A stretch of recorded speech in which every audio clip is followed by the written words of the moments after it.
जय हिंद मेरे प्यारे बच्चों, स्वागत है आप सभी का मेरे नए चैनल अपनी शिक्षा में। और हम जुड़ चुके हैं आपके साथ और आज से हम शुरू कर रहे हैं एक नया सफर। तो सबसे पहले शुरू करते हैं हम डिस्कशन हम क्लास 12 के फिजिक्स के पेपर के, जो कि सीबीएसई बोर्ड में आया था।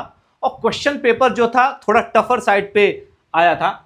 और जैसा कि आप जानते हैं कि आप सिर्फ एनसीईआरटी पढ़ना जरूरी नहीं है, एनसीईआरटी को लाइन बाय लाइन डिकोड करना बहुत जरूरी है। तो ये हमारे सामने जो पेपर है वो सेट ए पेपर है। और चलिए सबसे पहले हम शुरू करेंगे, एमसीक्यू को सॉल्व करेंगे क्वेश्चन बाय क्वेश्चन। तो आप देख सकते हैं जो पहला क्वेश्चन है सेक्शन ए का, कि two wires of same length and same area of cross section but made up of different material of resistivity ρ1 and ρ2 are connected in series, the equivalent resistance of the combination is. तो इस combination का equivalent resistance क्या होगा? तो चलिए इस question से शुरू करते हैं। तो सबसे पहले हमें बचपन से ही पता है एक फॉर्मूला इक्विवेलेंट रेजिस्टेंस का, हम सब जानते हैं कि अगर जो सीरीज में किसी रेजिस्टर को सीरीज में जोड़ते हैं तो RS series that is R1 plus R2, right. और किसी भी रेजिस्टेंस को अगर जो उसके रेजिस्टिविटी के फॉर्म में उसके फॉर्मूले को लिखें तो that is R1 equals to ρ1 L upon A and second R2 is equals to ρ2 L upon A। ठीक है, दिस इज रेजिस्टेंस 1। R1 का क्या है? हमारा रेजिस्टेंस R1 है और R2 रेजिस्टेंस दूसरे वायर का है और ρ1 ρ2 उनकी क्या है? हमारी रेजिस्टिविटी है। और इसमें क्वेश्चन में ये भी दिखाया है सेम लेंथ है और same area of cross section. आप देख सकते हैं same length and same area of cross section है but made up of different material, सिर्फ इसलिए उनका जो रो है डिफरेंट है। तो अगर जो सीरीज में हम उनको जोड़ना चाहें तो क्या होगा? R1 plus R2 which is ρ1 L upon A plus ρ2 L upon A, ρ1 plus ρ2 common ले लेंगे L अपॉन A। इसको हम एज्यूम कर लेते हैं इक्वेशन नंबर फर्स्ट। एक और फॉर्मूला होता है इक्विवेलेंट रेजिस्टेंस को निकालने का, विच इज R इक्विवेलेंट। तो rho equivalent equals to effective length upon effective area. मतलब जोड़ने के बाद जो भी उस दो वायर का इफेक्टिव एरिया इफेक्टिव लेंथ आया उसको देखते हैं। तो क्वेश्चन में बोला है कि connected are connected in series the equivalent. तो सीरीज में कनेक्ट होने, अगर दो वायर को अगर जो हम सीरीज में कनेक्ट करेंगे बेटा दो वायर को, तो दो वायर को सीरीज में कनेक्ट करेंगे तो एक वायर हमारा क्या हो जाएगा? L1 ये, और दूसरा वायर क्या हो जाएगा? L2A। और दोनों की लेंथ सेम है, दोनों की लेंथ सेम है, तो आपको पता है कि उनका इक्विवेलेंट जो लेंथ आ जाएगा वो 2L हो जाएगा। क्योंकि सीरीज में जोड़ा है तो एरिया ऑफ क्रॉस सेक्शन में कोई चेंज नहीं आ जाएगा। तो एरिया ऑफ क्रॉस सेक्शन वही रहेगा बट लेंथ में चेंज आ जाएगा। तो यहां पे क्या हो जाएगा? L इक्वल्स टू हमारा 2L और एरिया ऑफ क्रॉस सेक्शन हमारा A रहेगा। तो इस वैल्यू में पुट करेंगे हम, तो R equals to rho equivalent L की जगह 2L upon A। This is equation number second. I hope इतना आपने देख लिया हो, आप नोट कर सकते हैं। सी, अब हमारे पास दो इक्वेशन है। इक्वेशन नंबर फर्स्ट यहां पे ऊपर आप देख सकते हैं और this is equation number second, आप यहां देख सकते हैं। अब इसी दो इक्वेशन को अपन को इक्वेट करना है और अपना आंसर आ जाएगा। तो इसको इक्वेट करते हैं अपन।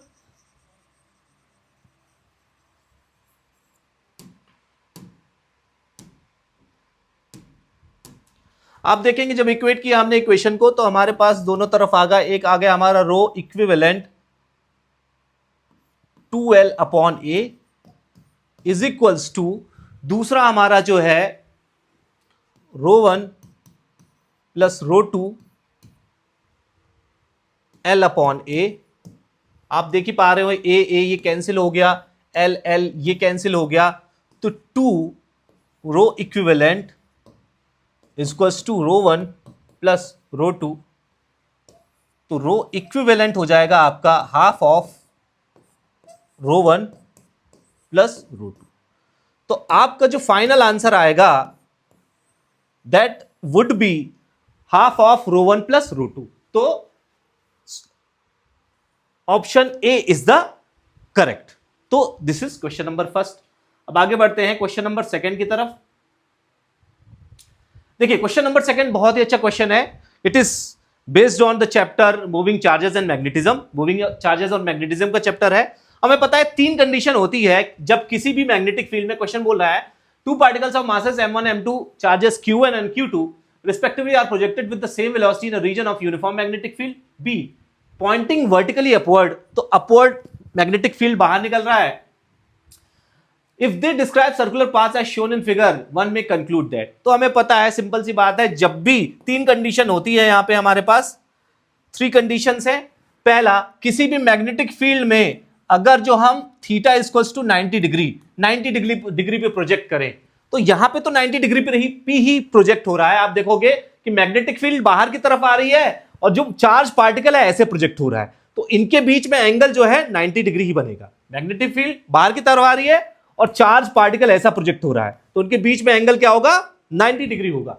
तो यहां पे थीटा इक्वल्स टू 90 डिग्री वाला कंडीशन है, ठीक है। और थीटा इक्वल्स टू जब 90 डिग्री होता है तो आपको पता है कि जो इसका सेंट्रीपिटल फोर्स होगा mv²/r इक्वल्स टू qvb के बराबर, क्योंकि यहां पे थीटा तो 90 डिग्री है, तो साइन 90 क्या हो जाएगा, 1 हो जाएगा।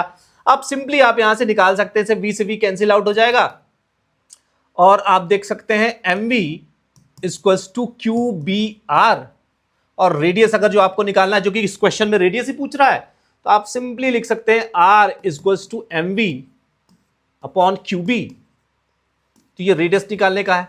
अब क्वेश्चन में आप देख सकते हैं कि दो पार्टिकल है का मास m1 है का m2, सिंपली क्लियरली दिख रहा है कि यहां पे जो रेडियस m2 का है, m2 वाले पार्टिकल का जो रेडियस है वो बड़ा है, तो हम क्लियरली लिख सकते हैं कि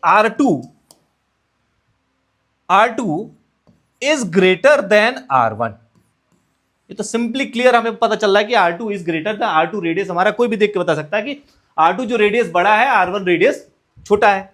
तो R2 क्या आ जाएगा हमारा, R2 इक्वल्स टू, फॉर्मूले में रखोगे तो R2 equals to m2v upon charge इसका क्या है हमारा, Q2 है, राइट। अब देखिए साफ साफ है कि वेलोसिटी दोनों की सेम है, projected with the same velocity in the region of uniform magnetic field. Velocity और मैग्नेटिक फील्ड उनका क्या है, सेम है। तो वेलोसिटी और मैग्नेटिक फील्ड उनका सेम है, कांस्टेंट है, तो उससे कोई फर्क नहीं पड़ेगा। तो R2 हमारा आ जाएगा, उसको हम इग्नोर कर सकते हैं, m2 अपॉन q2, या R2 आ जाएगा, एज वेल एज R1 हमारा आ जाएगा m1 upon q1। Clearly R2 is greater then R1, तो हम इस इक्वेशन को ऐसे लिख सकते हैं, R2 is greater then R1, तो m2 upon q2 is greater then m1 upon q1। ठीक है, आई होप ये नोट कर लिया होगा आपने। अपन आगे बढ़ते हैं, इस सॉल्यूशन को नेक्स्ट आगे सॉल्व करते हैं।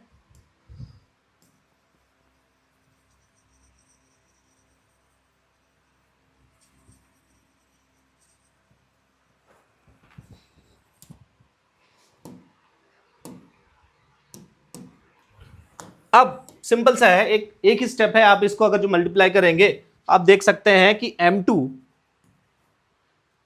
Into q1 is greater then m1 into q2, और सीधा सीधा आप देख सकते हैं q1 upon q2 m1 upon m2। तो साफ साफ हमें पता चल गया कि q1 upon q2 is greater then m1 upon m2। तो आप देखेंगे q1 upon q2 is greater then m1 upon m2। इसको थोड़ा रिशफल करके अगर आप लिखोगे तो इसको ऐसे भी लिख सकते हो, m1 upon m2 is less than q1 upon q2।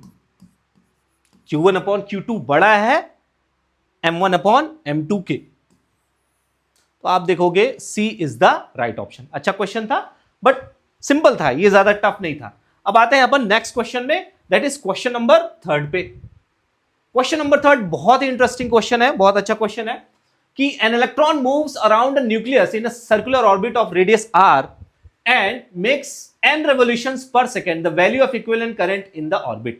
अब क्वेश्चन साफ साफ बोल रहा है कि भैया एक हमारे पास न्यूक्लियस है, उसके आसपास एक इलेक्ट्रॉन जो है हमारे पास मूव कर रहा है,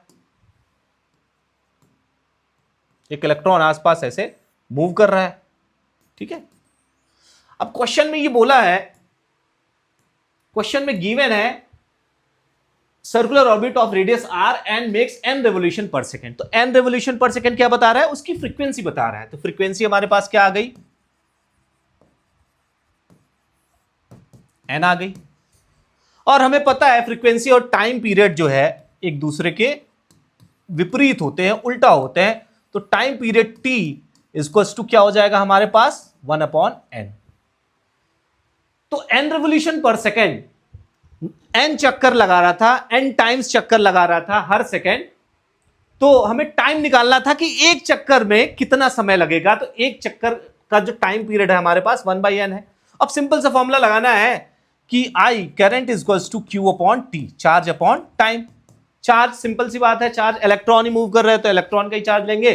तो इलेक्ट्रॉन चार्ज की जगह, और time which is time period हम पुट करेंगे उसकी जगह, तो 1/n। तो ये हो जाएगा NE। तो करंट हमारे पास आ जाएगा यहां पे I equals to NE। Current हमारे पास आ जाएगा I इक्वल्स टू NE। तो B is the correct option. तो इसमें B करेक्ट ऑप्शन हो गया। ये था हमारा क्वेश्चन नंबर 3 जो कि सिंपल था। अब आते हैं अपन क्वेश्चन नंबर 4 पे। बड़ा ही आसान क्वेश्चन है क्वेश्चन नंबर 4। और क्वेश्चन नंबर 4 साफ साफ बोल रहा है कि भाई ये डायमेंशन बताओ। ये तो सभी निकाल लेंगे, बच्चा बच्चा निकाल लेगा, इसमें इतना कुछ है नहीं क्वेश्चन को, फिर भी अपन सॉल्व करते हैं कि dimension of the rate of change of magnetic flux. अरे भैया, rate of change of magnetic flux हम सबको पता है कि d phi by dt equals to negative of E। E क्या मतलब? वोल्टेज की बात कर रहा है, तो पोटेंशियल की बात हो रही है यहां पे। और फाइन, और एक बात हमें और पता है कि भाई फैराडे के सेकंड लॉ ने तो ये दिया। और पोटेंशियल इक्वल्स टू क्या होता है हमारे पास? पोटेंशियल इक्वल्स टू होता है हमारे पास work done upon charge. Work upon charge होता है, क्लियर? पोटेंशियल हमारे पास होता है वर्क अपॉन चार्ज। वर्क का डायमेंशन फॉर्मूला क्या होता है हमारे पास? सिंपल से वर्क का डायमेंशन फॉर्मूला होता है mL² T की पावर -2। फोर्स इंटू डिस्प्लेसमेंट से भी निकाल सकते हैं सिंपल। फोर्स क्या हो जाएगा? mL T की पावर -2 इंटू L, तो mL² T की पावर -2। और चार्ज का भी हमें थोड़ा सा डायमेंशन देख लेते हैं। तो चार्ज का डायमेंशन देखने के लिए आप सिंपल सी बात है, I इक्वल्स टू क्या होता है हमारे पास? Q/T। ये करंट क्या है? एम्पेयर से हम मेजर करते हैं, ये Q, ये टाइम से। तो चार्ज का जो डायमेंशन हो जाएगा A इंटू टी। तो चार्ज का डायमेंशन हम पुट कर देते हैं A इंटू टी। और जब ये डायमेंशन ऊपर जाएगा तो आपके पास आ जाएगा mL² T की पावर -3 और A की पावर -1। तो ये आ जाएगा हमारा फाइनली डायमेंशन किसका? Rate of change of magnetic flux, जो कि आपका वोल्टेज ही होता है, आपका इलेक्ट्रोमोटिव फोर्स होता है। वोल्टेज और इलेक्ट्रोमोटिव फोर्स में फर्क होता है, बच्चे जानते हैं। चलिए नेक्स्ट।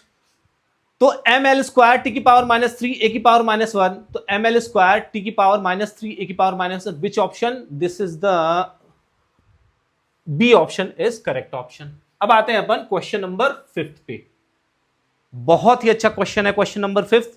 ये अच्छा क्वेश्चन था अभी तक का, और बहुत ही अच्छा लॉजिकल क्वेश्चन आप बोल सकते हो इसको।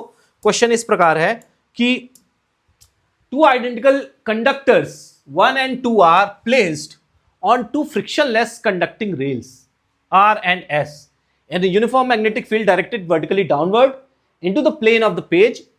If conductor 1 is moved with the velocity, constant velocity in the direction as shown in the figure, the force on conductor 2 will be along. तो कंडक्टर 2 में क्या फोर्स लगेगा?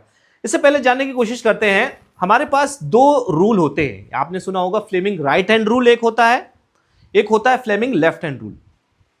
राइट हैंड रूल बताता है इंड्यूस करंट के बारे में। तो फ्लेमिंग्स राइट हैंड रूल क्या बताता है? इंड्यूस। इसको आप ऐसे याद कर सकते हैं FBI। F फॉर फोर्स या फिर direction of motion, B for magnetic field, I for induce current. तो इंड्यूस करंट निकालना है तो राइट हैंड आप निकालिए और अपने थंब को, फोर फिंगर को और मिडिल फिंगर को म्यूचुअली परपेंडिकुलर स्ट्रेच करें। तो F ये फोर्स या फिर मोशन की डायरेक्शन बताएगा, B मैग्नेटिक फील्ड की, I करंट की। तो देख लेते हैं भाई, मैग्नेटिक फील्ड भाई क्रॉस है, तो क्रॉस का मतलब होता है अंदर की तरफ, तो मैग्नेटिक फील्ड अंदर जा रहा है, ठीक है। अब फोर्स जो कि मोशन है, कांस्टेंट वेलोसिटी से इस डायरेक्शन में जा रहा है, तो कांस्टेंट वेलोसिटी से इस डायरेक्शन में जा रहा है तो एफ की डायरेक्शन हमें वो करनी पड़ेगी, वेलोसिटी की डायरेक्शन वो करनी पड़ेगी। तो कांस्टेंट स्पीड या वेलोसिटी से उधर जा रहा है तो हमने वो किया। मैग्नेटिक फील्ड की डायरेक्शन ये, तो इंड्यूस करंट की डायरेक्शन जो है आप देख रहे हैं साफ साफ नीचे की तरफ आ रही है। इंड्यूस करंट की डायरेक्शन नीचे की तरफ आ रही है, तो हम बोल सकते हैं भाई करंट इस डायरेक्शन में आएगा। अब जब करंट इस डायरेक्शन में आएगा तो आर और एस जो है कंडक्टिंग रेल है और ये लूप बनाएगा, ऐसे करंट जाएगा, फ्लो होगा, फिर ऐसे जाएगा करंट, फिर ऐसे जाएगा। तो जो दूसरा वाला कंडक्टर है, सेकंड कंडक्टर है, तो सेकंड कंडक्टर में डायरेक्शन करंट की जो है ऊपर की तरफ रहेगी। इससे हमें ये फाइंड आउट कर लिया हमने कि सेकंड जो कंडक्टर है उसमें जो करंट की डायरेक्शन है अपवर्ड है। अब सेकंड कंडक्टर जो है वो मैग्नेटिक फील्ड में रखा हुआ है किसी, और फ्लेमिंग्स लेफ्ट हैंड रूल आपने पढ़ा ही होगा कि जब भी करंट कैरिंग कंडक्टर किसी मैग्नेटिक फील्ड में रखा रहता है तो उसके अंदर एक फोर्स इन्फ्लुएंस होता है, फोर्स लगता है, तो उसको निकालने के लिए हमारे पास फ्लेमिंग्स लेफ्ट हैंड रूल है। तो Fleming's left hand rule again क्या बोलता है, एफ बी आई, थंब अपने बाएं लेफ्ट हैंड को आप उसका फोर फिंगर, थंब और middle finger mutually perpendicular stretch करें तो F for force, B for magnetic field, I for current. तो आप देख रहे हो करंट ऊपर की तरफ है, तो चलो करंट ऊपर की तरफ अपन करते हैं। मैग्नेटिक फील्ड किसकी तरफ है, अंदर की तरफ है, तो मैग्नेटिक फील्ड तो अंदर होगा और करंट ऊपर होगा, तो आप देखोगे कि मैग्नेटिक फील्ड अंदर की तरफ हमें करना पड़ेगा और करंट क्या है, ऊपर की तरफ करना पड़ेगा। तो करंट ऊपर जा रहा है, मैग्नेटिक फील्ड अंदर जा रहा है, तो फोर्स किधर लगेगा, लेफ्ट साइड लगेगा। फोर्स किधर लगेगा, सिंपल सी बात है, इधर साइड लगेगा। तो ये किसकी डायरेक्शन है, आप देख सकते हो ग्राफ में हमें बताया ये डायरेक्शन किसकी, ये आई कैप है, तो that would be minus I cap. तो minus I cap is the correct option. So next question, जो अगला क्वेश्चन है हमारा, वो क्वेश्चन है question number 6। An AC voltage is given as V equals to 14 sin 314 TV. The average and the effective value of the voltage in V over a cycle are respectively. ठीक है, तो हमारे पास general equation क्या होती है, हमारे पास V equals to V not sine omega t. तो V नॉट क्या होती है, उसकी मैक्सिमम वैल्यू होती है, हमें पता है इसी अल्टरनेटिंग करंट में। अब बोल रहा था इफेक्टिव एवरेज वैल्यू, तो एवरेज V एवरेज का आपको फॉर्मूला पता है कि 2V नॉट अपॉन पाई, ये फॉर्मूला होता है, इफेक्टिव एवरेज वोल्टेज होता है, लेकिन ये हाफ साइकिल का होता है। This is of half cycle, ये हाफ साइकिल का वोल्टेज होता है, मतलब plus 2V not upon pi ये हाफ साइकिल का, as well as negative of, this is positive, this is negative of 2V not upon pi half cycle का। लेकिन अगर इसी को हम पूरे साइकिल के लिए कैलकुलेट करें, पूरे साइकिल के लिए कैलकुलेट करें, तो V एवरेज क्या हो जाएगा, फॉर फुल साइकिल 0 हो जाएगा। फुल साइकिल के लिए ये 0 हो जाएगा। क्लियर? तो एक तो पहला ऑप्शन हमारा 0 है कि the AC voltage in given इतना, the average and the effective value of the voltage over a cycle are respectively. तो एवरेज एंड निकालना है, पहले एवरेज निकालना है, देन फिर हमें निकालना है इफेक्टिव वैल्यू। तो एवरेज वैल्यू हमारे पास क्या आ गई, 0। अब हमें निकालना है इफेक्टिव वैल्यू। क्या होती है इफेक्टिव वैल्यू? इफेक्टिव वैल्यू कुछ नहीं होती, VRMS होती है। सो VRMS ही इफेक्टिव वैल्यू कहलाती है। और VRMS का जो फॉर्मूला है बड़ा सिंपल है, V नॉट अपॉन √2। अब ये जो क्वेश्चन हमारे पास इक्वेशन है V equals to V not sine omega t, तो इस इक्वेशन से हम V नॉट निकाल सकते हैं। हमारे पास V equals to 14 sine 314t है, तो आपको पता है यहां पे V नॉट क्या है, 14 है, तो वहां पे V नॉट की वैल्यू रख दीजिए 14। तो V नॉट 14 है, √2 हमारे पास है, डिवाइडेड बाई √2 कर दिया। √2 की वैल्यू क्या होती है, 1.414 अप्रॉक्सीमेटली। तो 14 अपॉन 1.414, इधर से 0 ऊपर भेजेंगे तो ये जाएगा 000 समथिंग, और ये आ जाएगा 1414। तो रफली अगर जो आप डिवाइड करते हैं इसको, तो ये 10 टाइम्स आता है, दैट इज 10 टाइम्स। तो 10 वोल्ट हो जाएगी आपकी VRMS की वैल्यू। तो पहला 0, दूसरा 10, तो आप देख रहे हैं यहाँ पे C option is the correct option, 0 and 10। तो एवरेज वैल्यू और इफेक्टिव वैल्यू हमें आ गई, हमेशा याद रखिएगा। जो एवरेज वैल्यू होती है ओवर द कंप्लीट साइकिल वो हमेशा 0 होगी। नेक्स्ट क्वेश्चन पे आते हैं अपन, that is question number 7। The ratio of amplitude of electric field to the amplitude of magnetic field is associated with an electromagnetic wave propagating in glass। Medium क्या है? Glass. तो जो n दिया है हमारे पास विच इज रिफ्रैक्टिव इंडेक्स, तो n दिया है ग्लास का 1.5, जो कि हम सब जानते हैं कि ग्लास का रिफ्रैक्टिव इंडेक्स 1.5 ही होता है। Ratio of amplitude of electric field and magnetic field, तो सिंपल से फॉर्मूले पे बेस्ड है कि amplitude of electric field E not equals to amplitude of magnetic field B not equals to V होता है, which is speed of light in that medium.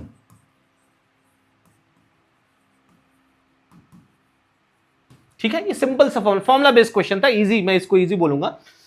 तो अब speed of light in that medium, तो इस medium में speed of light क्या है भैया? ग्लास की बात कर रहा है, तो ग्लास का रिफ्रैक्टिव इंडेक्स 1.5 है। तो हमें पता है कि जो एब्सोल्यूट रिफ्रैक्टिव इंडेक्स का फॉर्मूला होता है n equals to c by v। ठीक है, n की वैल्यू यहां पे क्या है हमारे पास? 1.5 है। c की वैल्यू क्या है? 3 into 10⁸ metre per second divided bye ये वेलोसिटी उस मीडियम में, तो v इज इक्वल्स टू क्या आ जाएगा? 3 into 10⁸ metre per second divided bye 1.5, 1.5 one जा, 1.5 टू जा, तो आपके पास आंसर आ जाएगा 2 इंटू 10⁸ मीटर पर सेकेंड। तो हमारे पास आंसर क्या है? 2 इंटू 10⁸ मीटर पर सेकेंड। तो 2 इंटू 10⁸ मीटर पर सेकेंड, तो हमारे पास option B is the correct option. ठीक, अब दूसरे क्वेश्चन पे आते हैं। नेक्स्ट क्वेश्चन, क्वेश्चन नंबर 8 पे आते हैं। हाँ, क्वेश्चन नंबर 8 बड़ा अच्छा क्वेश्चन है, बहुत बढ़िया क्वेश्चन है कि while studying photoelectric emission from a given surface, the wavelength of the incident radiation is changed from 600 nanometre to 400 nanometre. तो वेवलेंथ लैम्डा चेंज हो रहा है भैया 600 नैनोमीटर से चेंज कर दिया उन्होंने 400 नैनोमीटर तक। मतलब वेवलेंथ कम कर रहे हैं, डिक्रीज कर रहे हैं,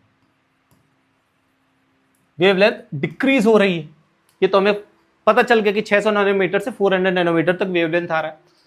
अब फॉर्मूला देखते हैं क्या होता है। फॉर्मूला क्या होता है? K max, kinetic energy maximum, is equals to E V not, which is hc by lambda minus phi. Phi क्या है हमारा? यहाँ पे वर्क फंक्शन है, जो मिनिमम एनर्जी चाहिए होती है फोटो इलेक्ट्रिक इफेक्ट दिखाने के लिए।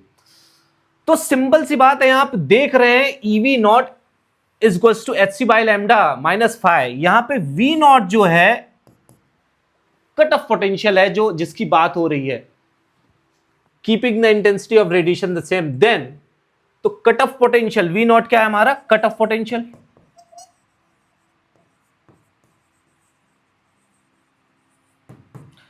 तो अब इस इक्वेशन से आप सीधा सीधा अंदाजा लगा लीजिए इस इक्वेशन से कि भाई जो कट ऑफ पोटेंशियल होता है वो इनवर्सली प्रोपोर्शनल होता है वेवलेंथ के। मतलब वेवलेंथ बढ़ाओगे तो कट ऑफ पोटेंशियल घटेगा, वेवलेंथ घटाओगे तो कट ऑफ पोटेंशियल बढ़ेगा। तो वेवलेंथ को हमने यहां पे घटाया है, वेवलेंथ को हमने डिक्रीज किया भाई 600 नैनोमीटर से 400 नैनोमीटर तक वेवलेंथ को हमने जब डिक्रीज किया है, घटाया है, तो कट ऑफ पोटेंशियल क्या होगा? सिमिलरली ऑब्वियसली बढ़ेगा। तो cut off potential will decrease, बिल्कुल नहीं, cut off potential will increase, बिल्कुल right option, cut off potential will increase, B is the right option question 8 का। नेक्स्ट क्वेश्चन पे आते हैं, क्वेश्चन नंबर 9। चलो रे भैया, क्वेश्चन नंबर 9, वाह, एकदम सीधा सिंपल सस्ता सुंदर टिकाऊ क्वेश्चन, बच्चा बच्चा भी कर सकता है जिसने पढ़ा होगा, और जो नहीं पढ़ा है तो कोई बात नहीं, बाद में पढ़ो। अब देखो, radiation of wavelength is 331 nanometre irradiates the following metals. अब ये मेटल है हमारे पास, सोडियम है, पोटेशियम है, कैल्शियम है, एमओ है 4.17। ये वर्क फंक्शन है उनके इलेक्ट्रॉन वोल्ट में, राइट। तो हमारे पास जो वेवलेंथ है लैम्डा है हमारे पास 331 नैनोमीटर है। तो देखते हैं, तो फॉर्मूला क्या है? सिंपल सा फॉर्मूला हमें पता है कि भाई K max is equals to H C by lambda -5। मतलब हमें जो मिनिमम एनर्जी चाहिए which is H C by lambda, वो कम से कम ग्रेटर देन इक्वल टू तो होनी चाहिए वर्क फंक्शन के, या तो वर्क फंक्शन के बराबर हो या उससे ज्यादा हो, इतना तो होना ही चाहिए, इतनी एनर्जी। तभी हम क्या कर सकते हैं, फोटो इलेक्ट्रिक इफेक्ट है वो टेक प्लेस होगा, नहीं तो नहीं होगा। तो अब अपन निकालते हैं कि एच सी बाई लैम्डा। अब दिक्कत यह है कि इसको इलेक्ट्रॉन वोल्ट में कन्वर्ट करना पड़ेगा, तो उसको अपन कर सकते हैं, उसमें कोई प्रॉब्लम नहीं है। तो चलिए निकालते हैं, हम एनर्जी निकालते हैं कितनी है इसकी, H C by lambda 6.62 something into 10⁻⁻34। C speed of light 3 into 10⁸ metre per second, divided by lambda 331 nanometre, तो 331 इंटू 10⁻⁻9। अगेन 6.62 रफली कैलकुलेशन कर रहे हैं, अप्रोक्सीमेटली 10⁻⁻34 इंटू 3 इंटू 10⁸। अब यहां पे 3.31 इसको ले लिया, इधर से 10⁻⁻7 हो जाएगा, कट जाएगा 2 10⁻⁻2, और आप देख रहे हैं तो रफली ये 1 टाइम्स और ये 2 टाइम्स डिवाइड करोगे तो डिवाइड हो जाएगा, और 3 2 6 इंटू 10⁻⁻7 उधर जाके प्लस हो जाएगा, तो 10⁻⁻34 इंटू 10⁻15 एंड इसको थोड़ा सा इरेज कर लेते हैं। हाँ, तो हमारे पास कितना है 10⁻⁻34 और 10⁻15 जब सब्सट्रैक्ट करेंगे, कैंसिल आउट करेंगे, तो 6 इंटू 10⁻⁻19 जूल समथिंग बचा है। लेकिन ये एनर्जी हमारे पास किस में है, जूल में। हमें ईवी में कन्वर्ट करना है, तो हम सबको पता है कि 1 electron volt equals to, very simple है कि 1 इलेक्ट्रॉन वोल्ट इक्वल्स टू होता है 1.6 इंटू 10⁻⁻19 जूल। इसी वैल्यू से हमको डिवाइड कर देना है इसको इलेक्ट्रॉन वोल्ट में कन्वर्ट करने के लिए, तो उससे डिवाइड कर दिया हमने 1.6 इंटू 10⁻⁻19 जूल। इससे कैंसिल हो गया, हमारे पास आया 6/1.6 which is 60/16, 8 30, 15 4, अगेन डिवाइड करेंगे 15/4 को डिवाइड करेंगे, 4 3 12 और 3 30 0.7 3.75। तो हमारे पास जो आया है इसका एनर्जी हमारे पास कितनी है टोटल, 3.75। तो 3.75 हमारी एनर्जी है।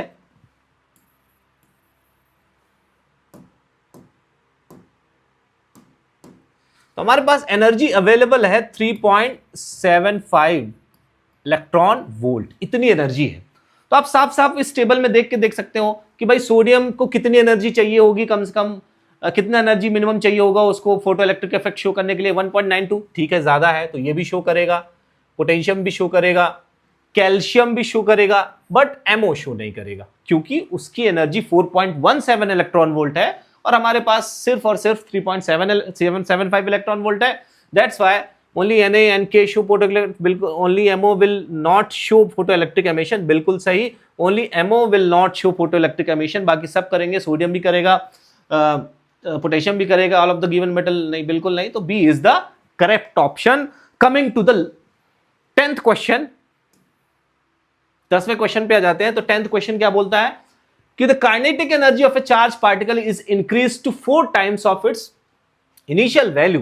काइनेटिक एनर्जी को इंक्रीज कर दिया गया है 4 गुना, 4 टाइम्स बढ़ा दिया गया है उसकी इनिशियल वैल्यू से, पहले जो इनिशियल रही होगी कुछ। The de Broglie wavelength associated with the particle, तो डी ब्रोगली तो D Broglie wavelength simple formula based question है, इसमें कुछ भी नहीं है। तो सबसे पहले डी ब्रोगली वेवलेंथ निकालते हैं, तो लैम्डा इक्वल्स टू h/p होता है, विच इज h/mv होता है। Which is h by under root of 2m kinetic energy. ये फॉर्मूला होता है हमारे पास, राइट।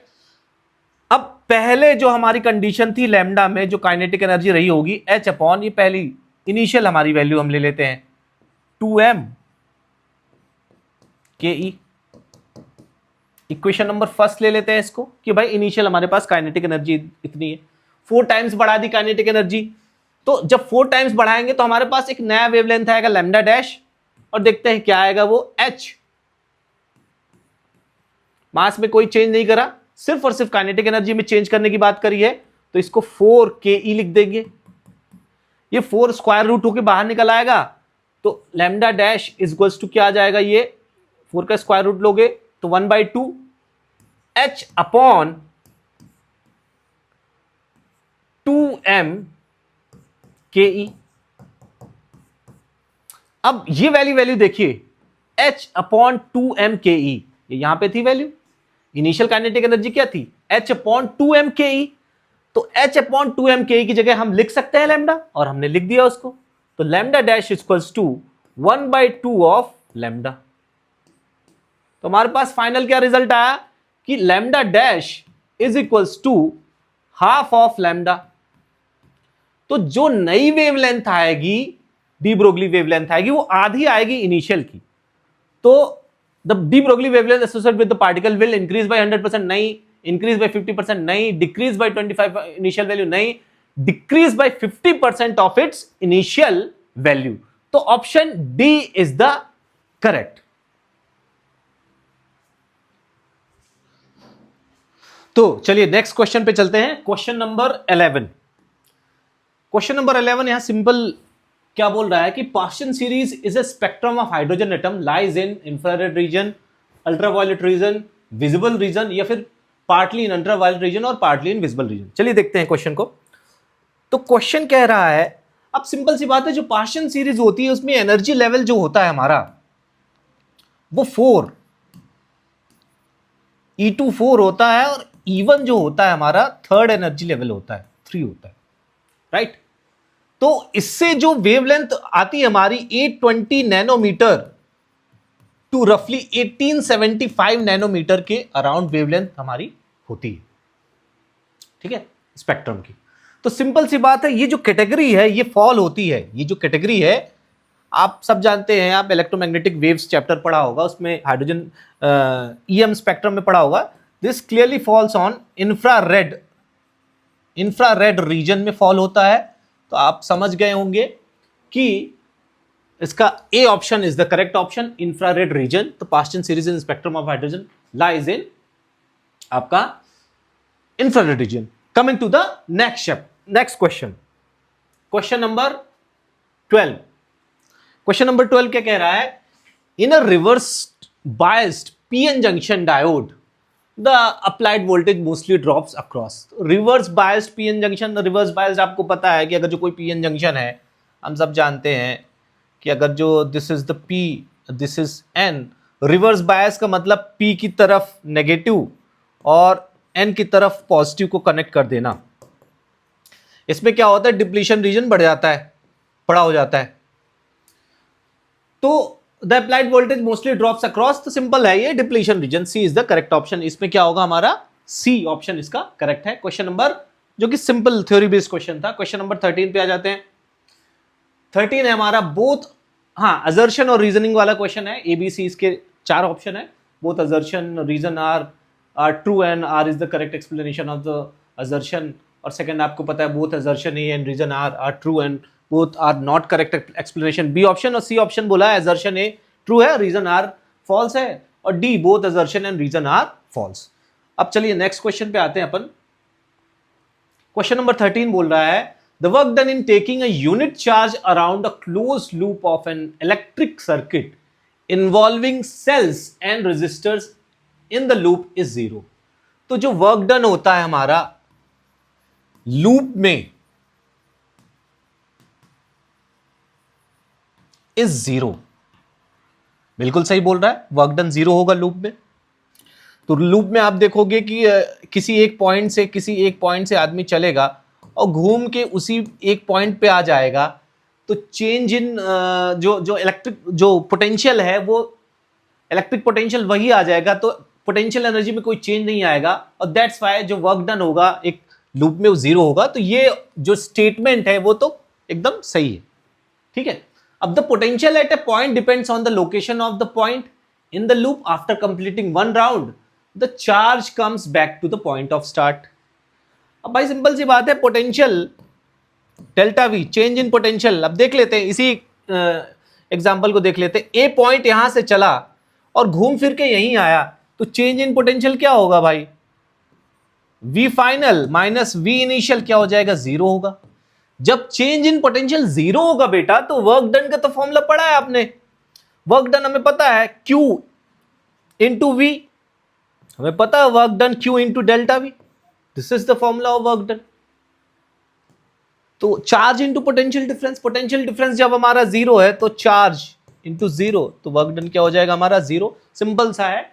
तो the potential at point depends on the location of the point in the loop after completing one round the charge comes back to the point of the start. बिल्कुल सही है। तो आप देखोगे तो असर्शन और रीजन दोनों सही है, और reason is the correct explanation of assertion. तो आप बोल सकते हो इसका जो होगा option A is the correct. Next question number 14 पे आते हैं। When a ferromagnetic substance is heated to high temperature, it becomes paramagnetic in nature. भाई फेरोमैग्नेटिक सब्सटेंस को जब हम हीट करें, गर्म करें, तो पैरामैग्नेटिक बन जाता है। फेरोमैग्नेटिक से पैरामैग्नेटिक में बिल्कुल सही बन जाता है। अगर जब किसी फेरोमैग्नेटिक सब्सटेंस को अबव क्यूरी टेम्परेचर से ऊपर हीट करें, तो वो फेरोमैग्नेटिक सब्सटेंस पैरामैग्नेटिक बन जाता है। बिल्कुल सही है, एकदम एब्सोल्युटली राइट। लेकिन the disappearance of the magnetization of a ferromagnetic is abrupt and not gradual। क्या बोल रहा? अब्रप्ट, अचानक हो रहा है, ग्रेजुअल नहीं होता। नहीं भैया, अचानक नहीं होता, ग्रेजुअल होता है, धीरे धीरे होता है। पहले 10% कन्वर्ट होगा, फिर ऐसे 20%, फिर ऐसे अचानक, मतलब ग्रेजुअली होता है, अब्रप्ट अचानक से नहीं होता। तो नॉट ग्रेजुअल, तो ये एकदम रॉन्ग स्टेटमेंट है। तो आप बोल सकते हो कि असर्शन ए इज राइट। तो असर्शन ए इज राइट है और रीजन इसका रॉन्ग है। तो assertion A is true but reason is false, तो सी ऑप्शन इसका होगा। इस वाले का क्या होगा हमारा? इस वाले का ऑप्शन सी होगा। Option C is the correct explanation. Abrupt नहीं होता, ग्रेजुअल होता है, धीरे धीरे होता है। नाउ क्वेश्चन नंबर 15 में आ जाते हैं।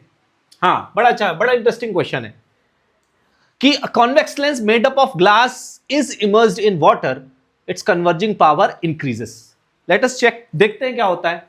भाई पावर इज इक्वल्स टू होता है 1/f is equals to mu minus 1/r1 minus 1/r2। ये फॉर्मूला होता है हमारा पावर का, और फोकल लेंथ का भी इसी से निकलता है। अब बोला है कि When a convex lens is made up of glass immersed in water। अब पहले वो दो सिचुएशन देखते हैं अपन। पहले एयर वाली सिचुएशन देखते हैं। तो एयर में जो उसका रिफ्रैक्टिव इंडेक्स होगा, किसका? ग्लास का जो बना हुआ है कॉन्वेक्स लेंस, तो उसका रिलेटिव रिफ्रैक्टिव इंडेक्स एयर और ग्लास का आपको पता ही है कि जो रिफ्रैक्टिव इंडेक्स एक्चुअल में होता है वो एयर से हम मेजर करते हैं। एयर से ही हमारा रिलेटिव होता है, एयर वैक्यूम से रिलेटिव होता है। तो यहां पे एयर है और दूसरे में है हमारा वाटर।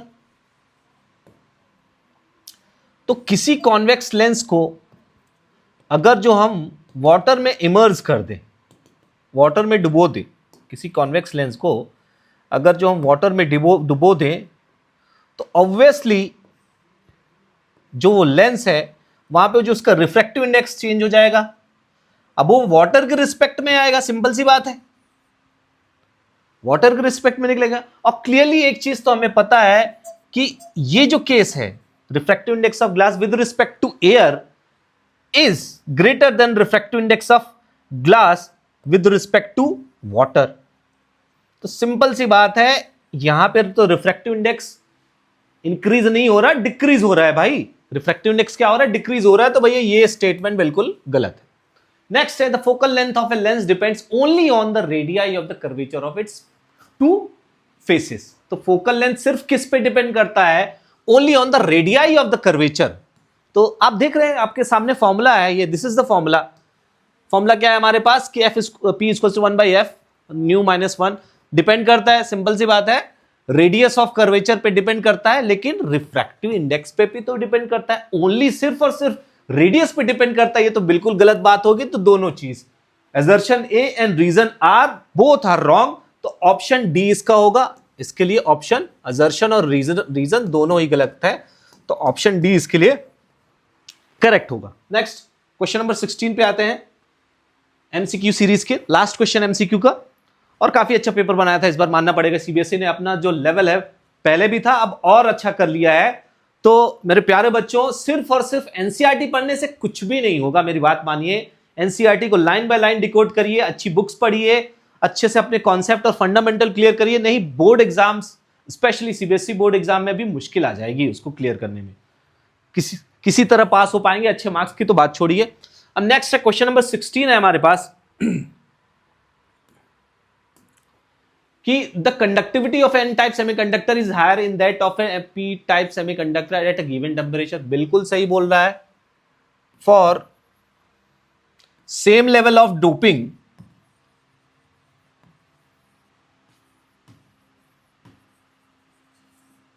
एंड टेम्परेचर, ये बिल्कुल सही है कि जो एन टाइप सेमीकंडक्टर होता है उसकी कंडक्टिविटी ज्यादा होती है एक पी टाइप सेमीकंडक्टर से। बिल्कुल सही बोल रहा है, ये तो बिल्कुल सही स्टेटमेंट है कि सेम लेवल ऑफ डोपिंग और टेम्परेचर में N type semiconductor is higher than that of a P type semiconductor. तो that is the right statement. The second is, reason क्या है इसका? The electrons being in the conduction band in n-type semiconductor are more mobile than the holes in the valence band in p-type semiconductor। बिल्कुल सही, electrons ज्यादा mobile होते हैं। Electrons are more mobile than holes. ठीक है, holes जो virtual positive charge होता है उससे ज्यादा मोबाइल होते हैं इलेक्ट्रॉन। तो दूसरा भी हमारा क्या है, एकदम सही स्टेटमेंट है। तो इसके लिए भी हमारा ऑप्शन ए होगा।